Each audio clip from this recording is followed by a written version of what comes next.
My name is Dr. Thea Hayward. I'm 38, and I've spent the past 15 years building a career in economics that I believed was untouchable, tenured, respected, untarnished, until the knock came.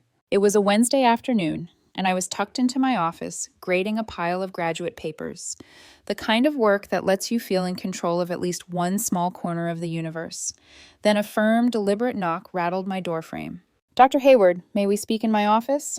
The voice was Dean Rothel's, calm but unyielding. In 15 years, I'd never been summoned like this. Walking down that hallway felt like walking to my execution. My heart thumped in my chest, a strange mix of fear and disbelief. In the dean's office sat three unfamiliar faces and the HR director, Janet. Their expressions were careful, professional, but their eyes betrayed something serious. Dr. Hayward, Dean Rothel began, we've received some concerning letters regarding your conduct. He slid 3 printed emails across the desk. I stared at them, my stomach dropping.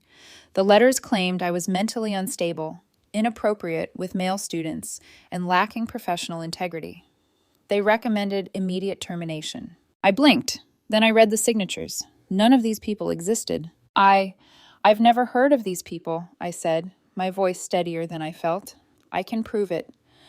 My entire employment history is documented. That's why you're not suspended yet, Dean Rothel said. These came through anonymous tips to our ethics hotline. We need to investigate. We'll cooperate fully, but someone is trying to destroy your career. Janet leaned forward, her voice soft. Who would do something like this? I didn't know, not then. That night, I told my boyfriend, Marcus Beaumont, 35, about it. He was finishing his PhD in literature, and we'd been together for 3 years. I expected outrage, concern. Instead, he shrugged, casual. Weird. Maybe you pissed someone off. You can be pretty harsh with your grading. I blinked at him. Marcus, someone created fake people to ruin my career. This isn't about tough grading. Well, he said lightly, if you lose your job, at least I'll be defending my dissertation soon. One of us needs to have an income. Cold. But I had noticed Marcus had been distant lately, distracted, oddly jealous of my tenure. I wrote it off as dissertation stress. The next morning, the investigation took a turn. They traced the emails. All 3 had come from the same IP address, a coffee shop near campus, sent within minutes of each other. Someone was sitting there, systematically trying to ruin me. Then Marcus made a mistake. He brought me coffee that afternoon, unusually sweet, more attentive than he'd been in weeks. How's the investigation going, babe? He asked, handing me the cup. Something flickered across his face, just for a second, before he smiled. Oh, do they find who? Not yet, I said. They pulled security footage. Should know by tomorrow. He laughed nervously and accidentally spilled coffee all over his laptop. Oh my God, my dissertation. He frantically tried to dry it, and in that panic I noticed it wasn't about the laptop. It was about something else. Something deeper. That night, he insisted on staying at his friend Mara's place. I need to focus on my defense prep. This drama with your job is too distracting. At 2 a.m., a text from my colleague, Professor Delaney, arrived. Thea, check your email. The enhanced security footage showed him, Marcus, at Brewster's Coffee at the exact time the emails were sent. The truth hit me like a punch to the gut. The person trying to destroy my career was the one I loved. I didn't confront him immediately. Instead, I called my lawyer friend, Bradley. Stay quiet. Let the investigation run its course. If she or he did this from a university computer, it's a federal crime. Their career is over before it starts. As I stared at the footage, my mind spun. Marcus had been planning this for months. The emails coincided with my promotion to department vice chair, a position he had encouraged me to pursue. That same week, he started plotting my downfall. Dean Rothel called an emergency meeting. This time, Marcus's advisor, Professor Winters, was there too. The evidence was overwhelming. Dr. Hayward, Dean Rothel said gravely, the investigation has revealed that your boyfriend orchestrated this entire situation. Shock, betrayal, confusion. I stared at Marcus, who was texting me like nothing happened. Hey babe, dissertation prep going great. Mara's being so helpful. Love you. Can't wait to be Dr. Beaumont. Maybe postpone the wedding? The audacity made me laugh bitterly. Postpone the wedding? He'd been plotting my ruin while acting like everything was normal. The next morning, security escorted Marcus from his office. He called me, hysterical. Thea, they're saying I did this. I didn't. I let the silence speak. Everyone knew. You used university resources to forge federal documents. You tried to destroy my career. Why? He exploded. Because you have everything. Your perfect tenure, your perfect reputation, your perfect life. I'm smarter than you. My research is groundbreaking, but nobody cares. So I tried to destroy you. I hung up. My life, my trust, my love, shattered. Thea Hayward, 38, realized that day that the career she'd fought to build could not have prepared her for this kind of betrayal. And this was only the beginning. The next morning, I woke up with a quiet, gnawing dread. Marcus's betrayal wasn't just a blow to my heart. It was an assault on everything I'd worked for. And yet the world outside my apartment seemed oblivious, moving with careless normalcy. I headed back to campus, trying to maintain composure. My office felt colder, emptier, every familiar corner now tinged with suspicion. I knew the investigation would uncover everything soon, but knowing didn't make the wait any easier. By mid-afternoon, Dean Rothell called me into his office again. The security footage had been enhanced. And there he was, Marcus, crystal clear, at Brewster's Coffee the day the emails were sent. The proof was undeniable. The realization hit me in waves. Months of careful planning, the promotion I had fought for, the trust I'd placed in him. He had manipulated every step to orchestrate my ruin. Yet the audacity of his duplicity wasn't confined to academic sabotage. He was still acting normal, still texting me, still playing the role of devoted boyfriend. That afternoon, Marcus arrived at my office with an overly sweet demeanor. He carried coffee and that infuriating, infallible smile. "How's the investigation going, love?" he asked casually. I kept my voice measured, almost cold. "They've traced the emails to the coffee shop. Security footage confirms who was there." His face twitched ever so slightly. He laughed nervously, a little too late. "Oh, that. They'll figure it out eventually." His subtle panic was almost laughable if it weren't so infuriating. I realized then that his charm, the casual affection, even the care he feigned, it was all a mask for something darker. Over the next few days, more evidence emerged. Marcus had drafted the fake emails on his university computer, meticulously researching how to destroy someone's reputation without leaving a trace. He had tracked legal loopholes, investigated forgery consequences, and even experimented with creating plausible, professional colleagues. He had planned this around my promotion, down to the day. I confided in Bradley, my lawyer friend, who shook his head. "Thea, he's done this methodically. Federal crime, academic sabotage. If the investigation proceeds, there's no saving him." Despite this, my heart wrenched. I kept remembering the man I thought I knew, the Marcus who shared my laughter, my quiet victories, the nights we stayed up talking about literature and economics.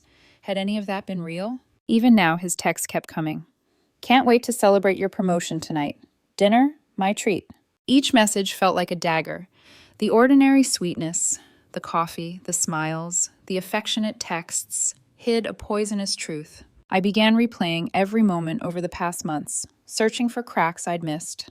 The quiet tension, the jealousy thinly veiled as concern, the little lies I'd laughed off. Now they were screams in my mind.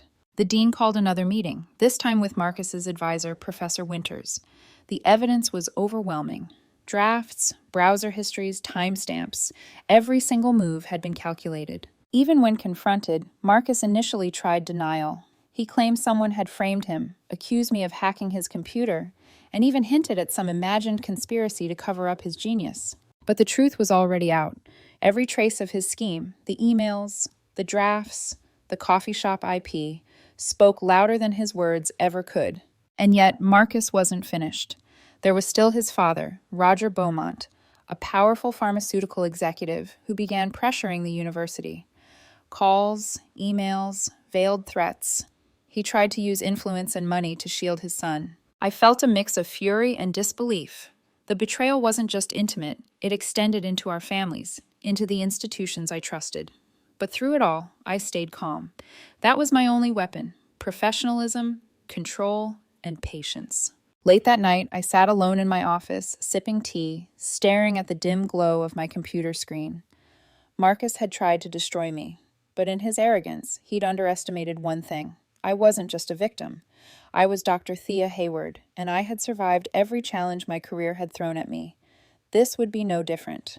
And somewhere deep down, I realized the next stage was coming. Marcus would escalate, and the world would see the full extent of his obsession. I just needed to be ready. The campus was quiet that morning, but inside, a storm was brewing. Dean Rothell had called an emergency meeting, and I walked into the room with a mixture of dread and resolve. Marcus sat there, attempting calm, but the tension radiating off him was almost tangible. Professor Winters, his advisor, and HR were all present. The evidence against him was irrefutable.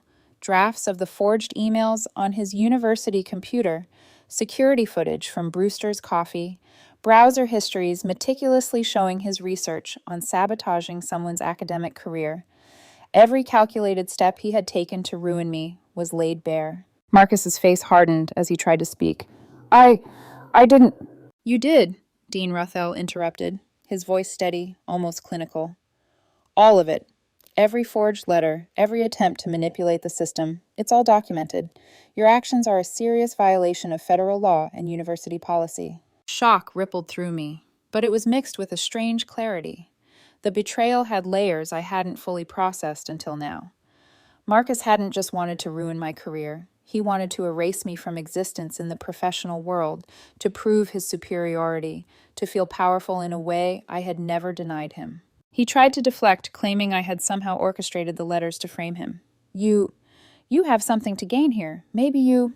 I stared at him, disbelief and rage mixing in my chest. Marcus, the proof is overwhelming. You used your own work computer. You were at Brewster's Coffee. You planned this around my promotion. Stop lying. And then came the escalation. Marcus's father, Roger Beaumont, called. The man's voice was sharp over the phone, laced with authority and threat. He offered the university a substantial donation if they would reconsider the disciplinary action. Attempted bribery. I felt a mix of anger and incredulity. Not only had Marcus betrayed me, but his family had tried to manipulate the very institution that had protected us both. I knew then this would not end quietly. The fallout began immediately. The investigation expanded to Roger's business dealings, uncovering patterns of unethical influence and bribery in his corporate dealings. Marcus's actions were no longer just personal. They had systemic consequences. Meanwhile, Marcus's own delusion grew. Even when expelled from the PhD program, he attempted to defend his dissertation publicly. Security was forced to intervene, but not before he gave a spectacle in the room, presenting to empty chairs, ranting about imagined conspiracies and patriarchal gatekeeping. He documented it all, filming and posting it online, framing himself as a victim of an academic elite. I watched from my office, incredulous, as the man I loved, or thought I loved, unraveled in real time. Even as chaos spread, I remained composed. I contacted Bradley, ensuring the legal process would protect me and the university. I documented everything meticulously. Every post, every email, every irrational act became part of the official record. Then, an unexpected lifeline appeared. I received an email from Dr. Eloise Hartley, a former colleague from my previous university. She had noticed Marcus's pattern, reaching out under the guise of journalistic curiosity. She confirmed what I already feared. Marcus had been fabricating evidence against me for months, hunting for any flaw, any misstep to exploit. When none existed, he invented one. The betrayal cut deep, but clarity came with it. I was no longer just the target. I understood the depth of his obsession, the calculated manipulation, the years of envy masquerading as affection. By the end of that week, Marcus's academic life was collapsing. The web of lies he had spun was fraying at the edges, exposing every calculated move. I realized then that the most dangerous part of this storm wasn't just the sabotage, it was the emotional devastation. Betrayal had a way of seeping into every corner of the mind, leaving doubt, grief, and anger in its wake. And yet, amidst it all, I felt a strange sense of calm. Thea Hayward, 38, had survived academic challenges before, and she would survive this.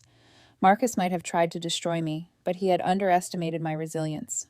The storm was far from over, but for the first time, I felt prepared to face the chaos, to watch the truth unfold, and to survive the man I had once loved. Marcus's unraveling didn't stop behind closed doors. Within days, his desperation became performative, dramatic, and impossible to ignore. He refused to accept the university's ruling and attempted to defend his dissertation despite being expelled. The morning he arrived at the defense room, he was dressed in full academic regalia, cap and gown perfectly in place, as if preparing for a Nobel Prize ceremony. He had Mara and two other friends in tow, supporters who cheered and filmed every moment. "You can't stop me from defending my work," he shouted, voice echoing off the lecture hall walls. 5 years of my life, my research, and you want to erase it." Security personnel quickly moved in, but not before Marcus began presenting to empty chairs, reciting his dissertation as if the room were filled with a panel of scholars. His friends captured it all, posting clips online with hashtags like #JusticeForMarcus. Within hours, the videos went viral. Meanwhile, he launched a blog titled "The Truth About Academic Corruption," where he ranted about me, the university, and imaginary conspiracies against him. Quotes like, "Dr. Hayward seduced me to steal my ideas. The economics department is a front for corporate interests. My dissertation would have revolutionized literature studies." Each post chipped away at his credibility, but also kept the chaos alive, spreading misinformation and confusion. Next came his legal theatrics. Marcus filed a lawsuit against me for intentional infliction of emotional distress, claiming I had sabotaged his career. The filing was a 73-page document of delusional references, imaginary laws, and TV show citations as precedent. Bradley laughed so hard he cried. The judge dismissed the case in under 5 minutes, calling it frivolous and bordering on delusional. Marcus's entitlement and delusion had become a spectacle visible to everyone. Even criminal charges followed: forgery, identity fraud, attempted destruction of evidence, all stemming from the emails, cyber harassment, and university documents. He insisted on representing himself and testifying against his public defender's advice, which only accelerated his implosion. Throughout it all, I stayed calm. Every blog post, every courtroom outburst, every viral video became evidence. I meticulously documented each moment, keeping a professional, strategic distance. Then came Mara's revelation. Marcus's supposed loyal friend had been observing him for years, quietly noting manipulation, deceit, and betrayal. She provided audio recordings, screenshots, and journals documenting his plans to destroy me, steal ideas, and manipulate the academic system to his advantage. The truth spread like wildfire. Marcus's lies unraveled publicly, exposing not only his sabotage against me, but also his consistent pattern of manipulation toward others in his academic circle. Emotionally, it was exhausting. Every moment of betrayal, every whisper of doubt, every reminder of the man I had once loved cut deep. Yet I felt clarity for the first time in weeks.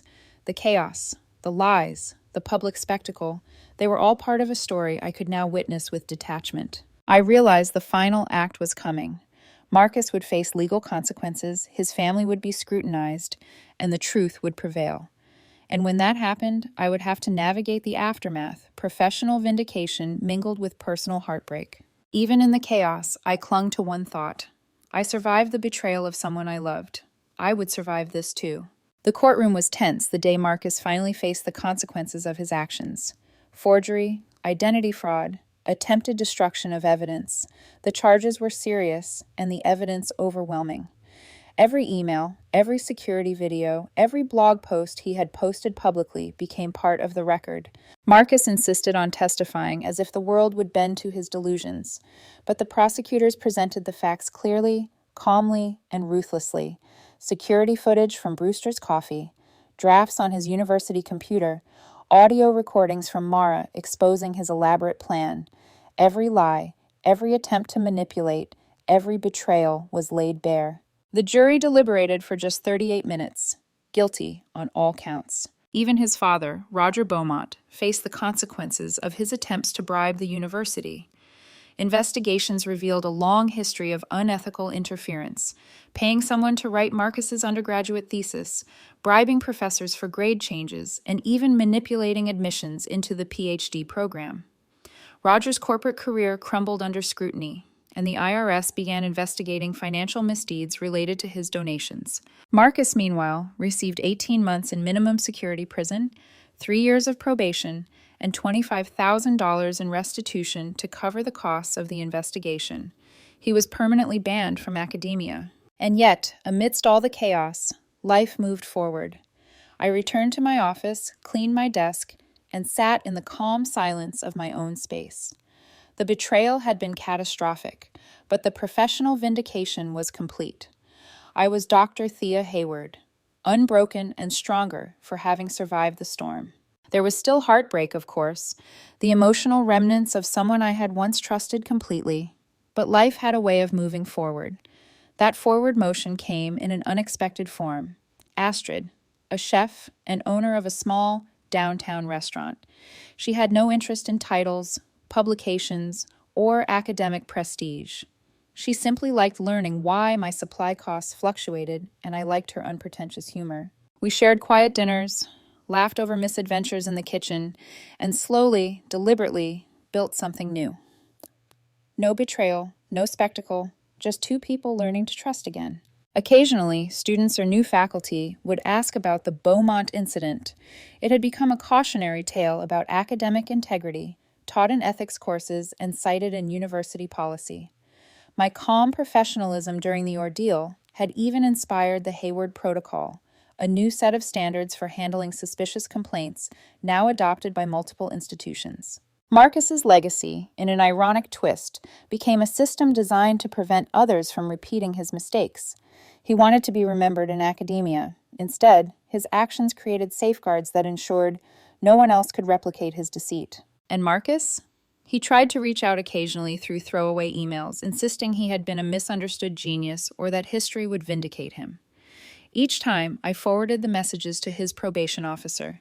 My life moved on, quieter, more grounded, and free of drama. Astrid and I celebrated small victories, like when she baked me a cake shaped like a graduation cap with fraud written in frosting, laughing at the absurdity of it all. Life had returned to normal, and in some ways, it was better than it had ever been. I had survived betrayal, public spectacle, and emotional devastation. I had emerged stronger, wiser, and finally at peace. The storm had passed, and for the first time in months, I felt a quiet, cinematic calm settle over my life.